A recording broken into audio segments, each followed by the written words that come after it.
Audio Jungle. Fisik pemain drop, begini perkembangan skuad timnas Indonesia jelang Piala AFF 2022. Sebelum kita lanjut, jangan lupa subscribe agar mendapat informasi yang terbaru.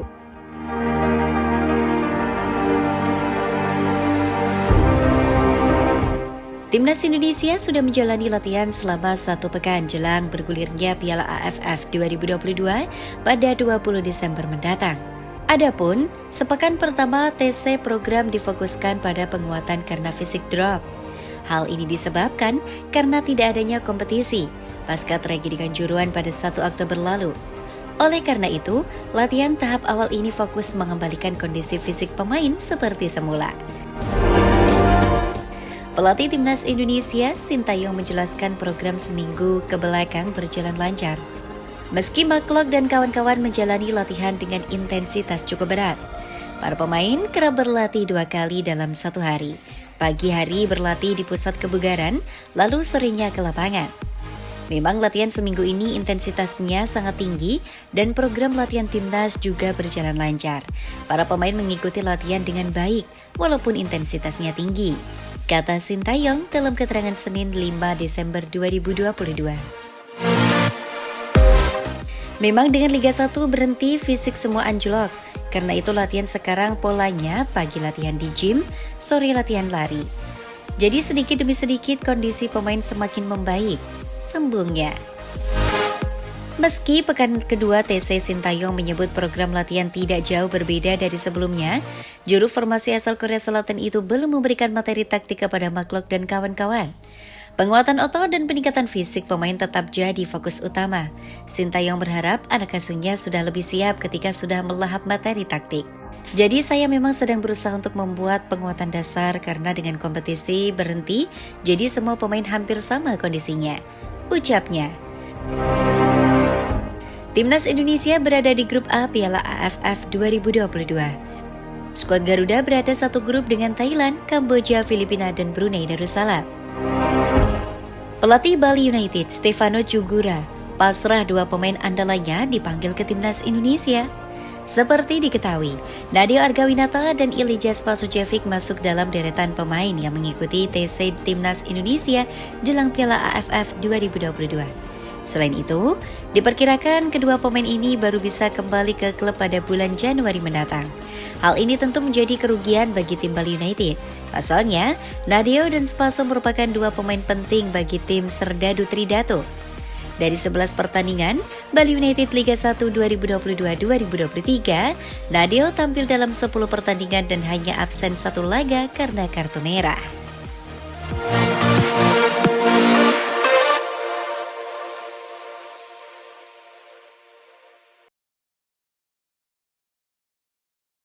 Audio Jungle.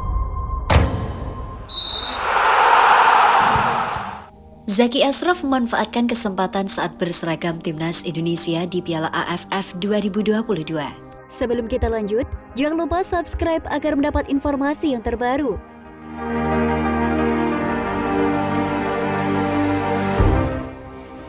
Zaki Ashraf mengaku akan memanfaatkan kesempatan emas saat berseragam Timnas Indonesia di ajang Piala AFF 2022. Wonderkid PSM Makassar itu berharap bisa mengarungi banyak pengalaman di skuad Timnas Indonesia. Kini, Timnas Indonesia sedang menjalani pemusatan latihan di Bali. Pemusatan latihan tim asuhan Sintayong itu berlangsung sejak 28 November 2022. Alhamdulillah saya bisa dipanggil, saya bisa mengambil kesempatan ini, dan saya bisa mengambil pengalaman yang lebih baik lagi dari sini, ujar Zaki. Zaki menambahkan, saat menjalani latihan di Timnas Indonesia berjalan dengan intensitas yang tinggi. Latihan tadi cukup keras, ucap Zaki. Sebelumnya Zaki Ashraf juga tergabung dalam TC Timnas Indonesia U20 di Eropa. Tak hanya Zaki, tercatat ada 2 pemain Timnas Indonesia U20 yang kembali dipanggil dengan skuad Garuda. Mereka adalah Marcelino Ferdinand dan Muhammad Ferrari. Kondisi sampai saat ini sudah membaik, ucap Zaki Ashraf. Sekedar informasi, pada Piala AFF 2022, timnas Indonesia menghuni grup A bersama Kamboja, Brunei Darussalam, Thailand, dan Filipina. Menteri Pemuda dan Olahraga Zainuddin Amali memuji fasilitas latihan klub Liga 1 Bali United yang terletak di Pantai Purnama Gianyar, Bali. Momen tersebut terjadi saat pria 60 tahun itu mengecek kondisi dan perkembangan infrastruktur area latihan Bali United kemarin. Menpora tampak didampingi perwakilan Bali United seperti Iketut Swantika alias Rojak, General Manager Richie Kurniawan, serta Project Manager Sugihya Arta Dwipayani. Politikus Partai Golkar ini kemudian diajak berkeliling melihat kompleks Bali United Training Center meninjau proses pembangunan beberapa infrastruktur seperti tribun utama, gym, ruangan serbaguna, dan lapangan latihan. Menpora Zainuddin Amali secara belak-belakan memuji fasilitas latihan ini. Menurutnya, fasilitas latihan Bali United ini sangat mendukung kemajuan sepak bola Indonesia. Saya lihat ini bagus. Kalau ini sudah berkembang akan menjadi bagus untuk Bali khususnya dan untuk nasional tentunya. Tim nasional juga akan menjadi bagus. Nantinya juga akan ada 8 lapangan. Jadi saya kira akan sangat bagus jika kita memiliki fasilitas ini. Ujar Menpora Zainuddin Amali dilansir dari laman klub.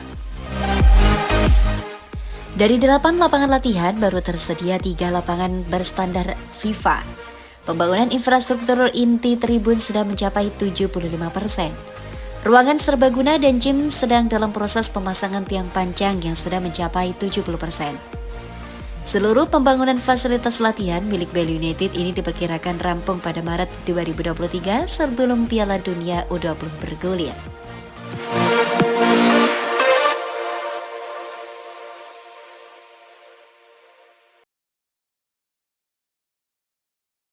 Audio Jungle. Jordi Amat optimis timnas Indonesia juarai Piala AFF 2022. Sebelum kita lanjut, jangan lupa subscribe agar mendapat informasi yang terbaru.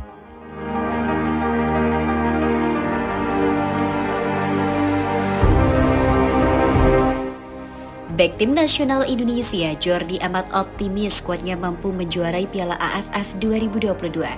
Jika ini terjadi, maka itu akan menjadi gelar pertama tim berjuluk skuad Garuda di turnamen tersebut. Kami bisa memenangkan turnamen itu. Kami mempunyai pemain yang sangat kuat, juga staf dan pelatih, kata Jordi diunggah di laman PSSI Sabtu 3 Desember 2022. Menurut pesepak bola berusia 30 tahun tersebut, perpaduan kualitas bagus pemain muda dan pemain senior membuat timnas Indonesia memiliki banyak pilihan untuk mengarungi kompetisi yang ketat seperti Piala AFF. Skuad Garuda juga dinilainya mempunyai hasrat besar dan kekompakan untuk meraup prestasi tertinggi. Saya berpikir sangat positif, kami akan melakukan yang terbaik bersama-sama, kata Jordi menambahkan. Jordi menjadi salah satu pemain yang mengikuti pemusatan latihan persiapan Piala AFF 2022 yang digelar di Bali mulai 28 November 2022. Jordi bersama rekannya Sandy Walsh merupakan pemain yang baru dinaturalisasi pada 17 November 2022 lalu dan keduanya berhak memperkuat timnas Indonesia setelah FIFA menerima perpindahan federasi negara asal keduanya ke PSSI. Piala AFF 2022 akan digelar 20 Desember 2022 hingga 16 Januari 2023. Di turnamen itu, timnas Indonesia berada dalam grup A bersama juara bertahan Thailand, Filipina, Kamboja, dan Brunei Darussalam. Indonesia akan berhadapan dengan Kamboja pada laga berdananya di grup A di Stadion Utama Gelora Bung Karno, Jakarta, 23 Desember 2022. 3 hari kemudian, Indonesia bertandang ke markas Brunei Darussalam, lalu menjamu Thailand pada 29 Desember serta terakhir menjajal kekuatan Filipina di rumahnya pada 2 Januari 2023. Selain itu, media asing melihat skuad timnas Indonesia mengalami kerugian besar jika tidak membawa Dimas Derajat ke Piala AFF 2022. Dimas Derajat yang sebelumnya masuk dalam daftar skuad timnas Indonesia Son Sintayong tiba-tiba tidak terdaftar untuk membela skuad Garuda di turnamen Asia Tenggara tersebut. Pemain yang membela Persikabo 1973 itu dicoret meskipun telah mengikuti TC di Bali. Ia dipastikan tidak bisa bergabung karena mengalami cedera dan harus digantikan oleh Ilija Spasojevic. Seperti yang diketahui, performa Dimas Derajat kini sedang bagus-bagusnya. Bahkan pemain berposisi sebagai striker itu selalu mencetak gol dalam 3 pertandingan terakhir bersama timnas Indonesia.